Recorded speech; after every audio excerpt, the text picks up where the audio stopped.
अस्सलाम वालेकुम dear students, कैसे हैं आप सब। My name is Rayan Malik and I am here to teach you physics class 9th।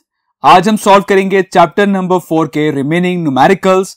तो आइए स्टार्ट करते हैं आज का lecture. Chapter number 4 turning effect of forces and numerical number 4.8। Two blocks of masses 5 kg and 3 kg are suspended by the two strings as shown. Find the tension in each string. Let's suppose कि two masses हैं that 3 kg and 5 kg और ये एक string के साथ suspend कर दिया गया है, इन्हें means कि लटका दिया गया है।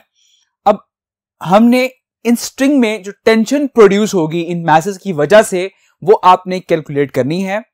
So first of all हम data note down कर लेते हैं। So write the data first.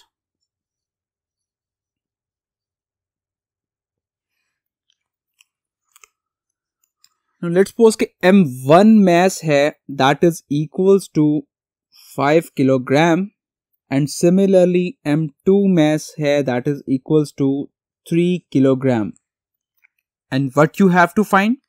That is the tension. Let's suppose कि यहाँ पर एक tension develop हुई that is T2 और सिमिलरली यहां पर एक टेंशन डेवलप होगी that is T1. So what you have to find,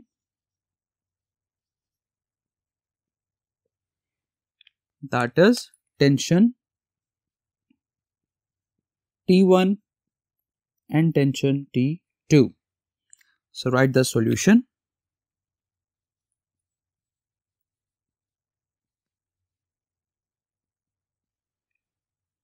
So if we look at the tension T2, so इस string ने सिर्फ ये वाला mass जो है इसको उठाया हुआ है।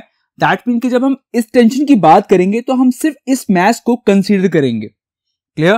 So अब let's suppose कि यहां पर एक downward एक weight act कर रहा है जो कि इस block की वजह से है। So let's suppose कि यहां पर मैं कहता हूं कि tension जो T2 है ये इक्वल है वेट के जो कि डाउनवर्ड एक्ट कर रहा है। अब क्योंकि यहां पर ब्लॉक मूव नहीं कर रहा दैट्स मीन कि जितनी भी टेंशन T2 डेवलप हो रही है उतना ही उसका वेट होगा। So T2 is equal to the weight. Clear? Now as we know that W is equals to mg कि W जो है वो mg के इक्वल होता है। W is equals to mg.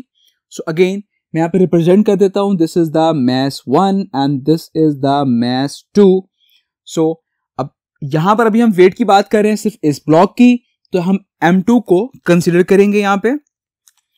So T2 is equals to as W is equal to mg, so this is m2g और m2 की value है 3 और g is the gravity which is 10 meter per second square. So further जब इसको हम multiply करेंगे तो answer आ जाएगा 10 3s are 30 newton. This is the tension T2 in the string. Clear?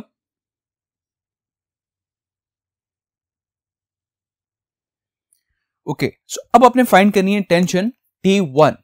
सो अब T1 टेंशन स्ट्रिंग को सिर्फ ये पता है कि इसने एक वेट उठाया हुआ है, इसको ये नहीं पता कि नीचे कितने ब्लॉक्स अटैच्ड हैं, लेकिन ब्लॉक्स मूव नहीं कर रहे तो हम अगेन हम कहेंगे कि टेंशन T1 जो है वो इक्वल है इस पूरे वेट के।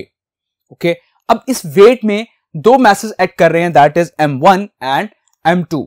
क्लियर? सो यहां पर जब हम weight W equal to mg लिखेंगे तो यहां पर हम मैसेज जो है वो टू मैसेज मेंशन करेंगे that is M1 plus M2. Clear? So the tension in string T1 and that is equals to again W. So as we know that W is equals to mg, लेकिन इस case में क्योंकि दो message act कर रहे हैं so हम लिखेंगे M1 plus M2g. Clear? And T1 is equals to M1 is 5 plus M2 is 3 and g की वैल्यू होती है 10. So further 5 plus 3 it becomes 8 and 10. So 8 tens are 80 Newton. This is tension T1.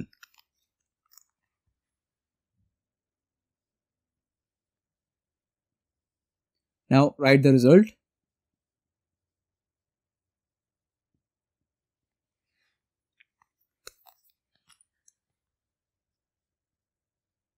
So the tension in the string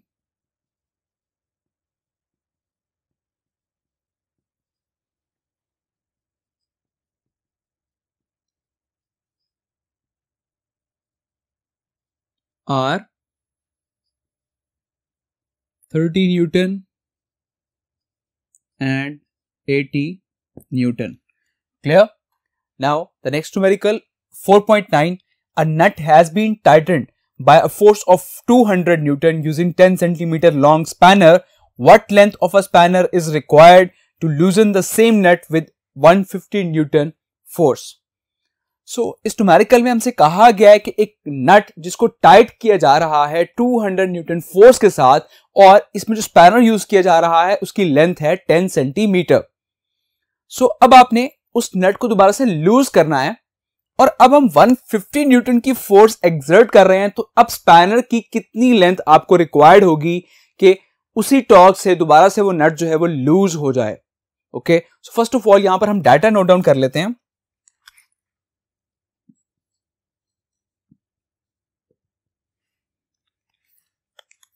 And the force F1 and it is 200 Newton. Similarly, जो movement arm L1 given है आपको that is 10 centimetre और इस 10 centimetre को सबसे पहले हम metre में कन्वर्ट करते हैं. So 10 divided by 100 meter and it becomes 0.1 meter. Clear? Similarly, force F2 आपको गिवन है 150 newton and what you have to find the moment arm of the spanner which is L2. What you have to find that is L2. So now write the solution.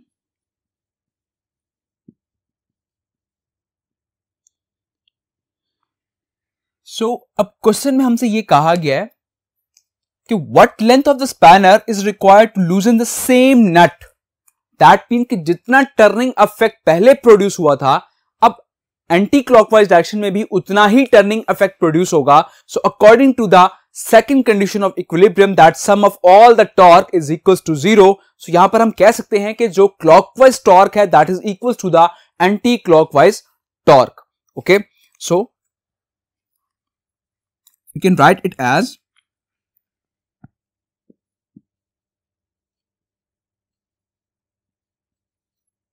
according to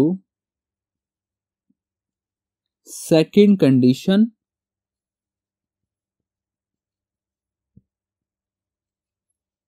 of equilibrium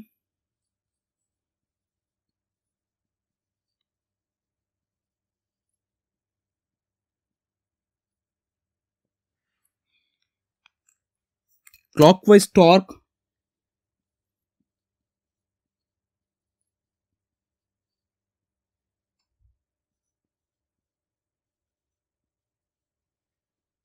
is equal to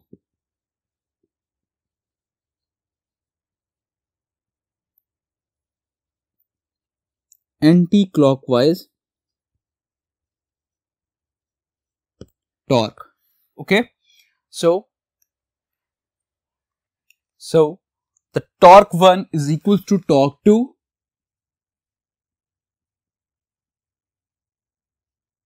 and as we know the torque is equals to F into L. So this is F1 into L1 and similarly this is F2 into L2.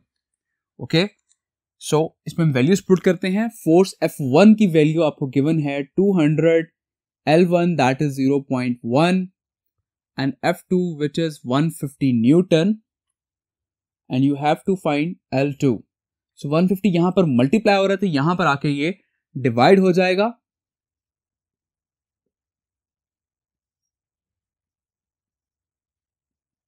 That is equals to L2. So further जब इसको आप calculator से solve करेंगे तो L2 का answer आ जाएगा 0.1333 metres और इसको हम जब सेंटीमीटर में कन्वर्ट करेंगे और सेंटीमीटर में कन्वर्ट करने के लिए हम इसको 100 से मल्टीप्लाई करेंगे.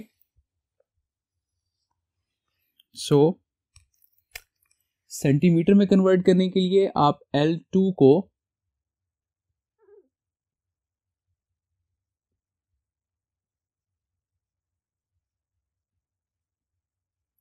multiply by 100 and it becomes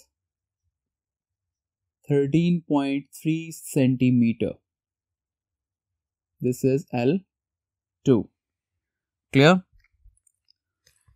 So write the result.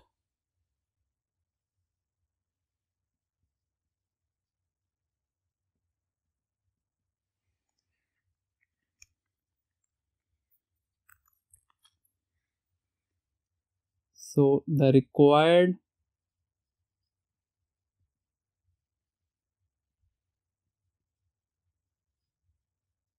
length of spanner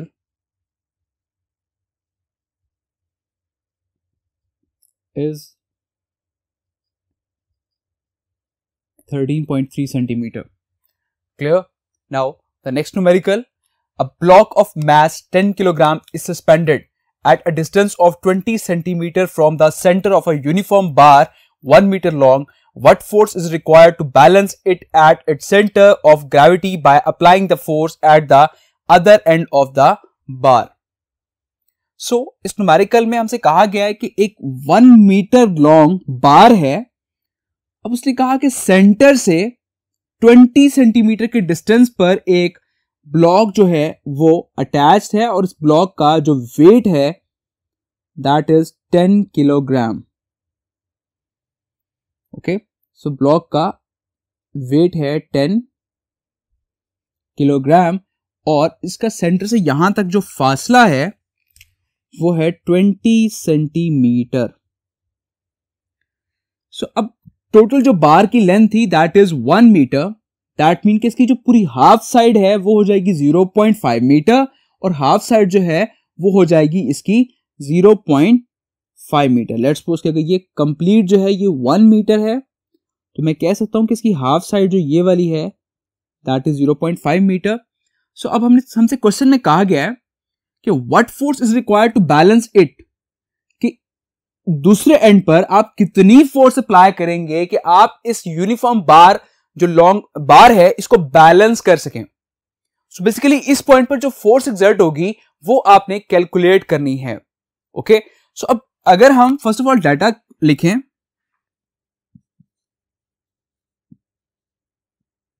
तो डाटा में आपको मास गिवन है विच इज 10 किलोग्राम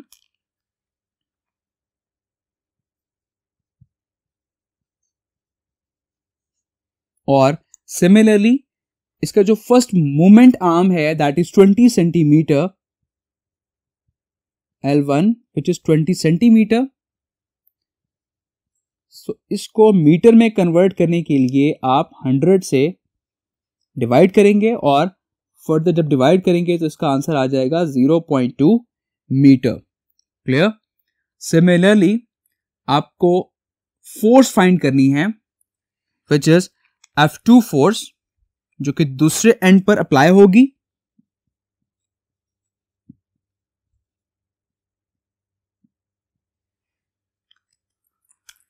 सो हमें F2 फोर्स कैलकुलेट करनी है. सो अब अगर हम जरा दोबारा से डायग्राम को देखें तो यहां पर आपको जो सेकंड एंटी क्लॉकवाइज जो बार वाली साइड है इस साइड पर आपको मोमेंट आर्म गिवन है दैट इज 0.5 मीटर. ठीक है, जो कि हमने डायग्राम से डिस्कस किया था. सो यहां हमें मोमेंट आर्म भी गिवन है L2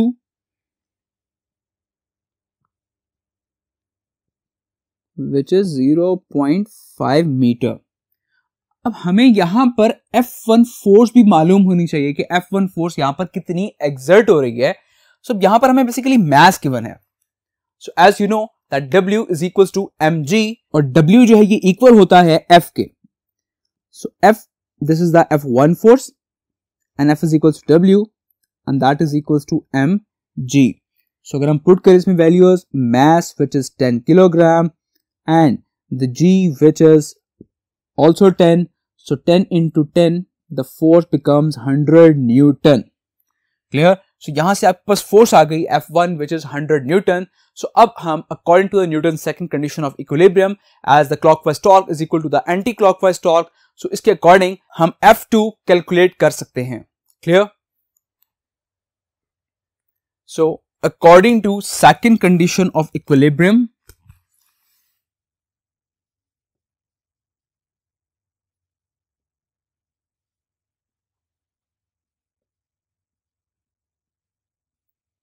second condition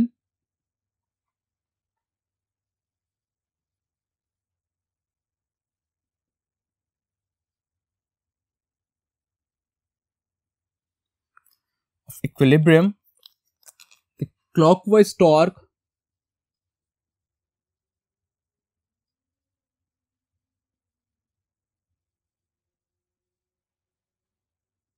is equals to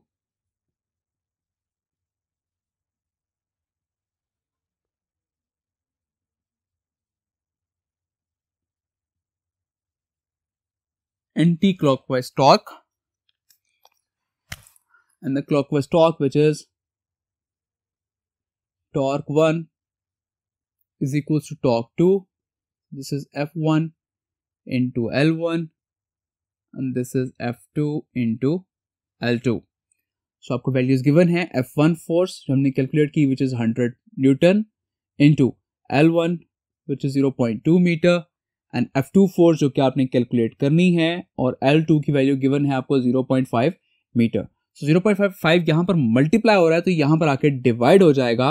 So 100 into 0.2 divided by 0.5 which is equals to F2. So further जब इसको आप कैलकुलेटर से सॉल्व करेंगे तो आपके पास F2 का आंसर आ जाएगा which is 40 Newton. Clear? So this is the force required at the other end of the bar जो कि उस बार को बैलेंस करेगी. Okay, so write the result.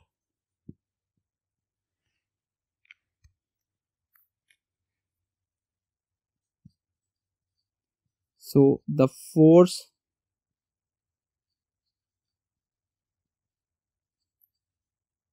required at the other end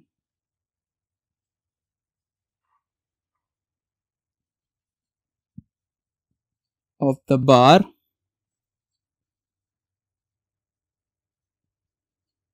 is 40 Newton. Clear? So I hope ये numericals आपको बहुत अच्छे से क्लियर हो गए होंगे. So अपना बहुत सारा ख्याल रखिएगा. Take care. अल्लाह हाफिज.